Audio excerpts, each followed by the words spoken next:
पुन्हा सांगतो, कोणत्याही क्षेत्रात आपण काम करूया सर्वजण, पण आपल्यामुळे कोणाच्या डोळ्यात अश्रू येतील, आपल्यामुळे कोणाचं जीवन दुःखी होईल, आपल्यामुळे कोणाला तरी त्रास होईल, हे आपल्याला जीवनात कधी होऊ द्यायचं नाही. एक फार गोड हिंदी भजन आहे.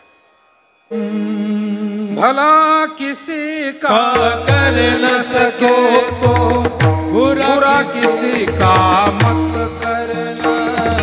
भला किसी का कर न सके तो बुरा किसी का मत करना, पुष्प नहीं बन सकते तो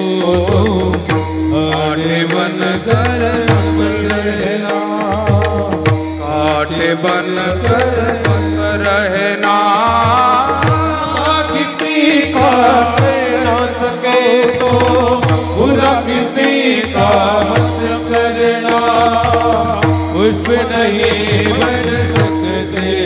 तो आड़े बन कर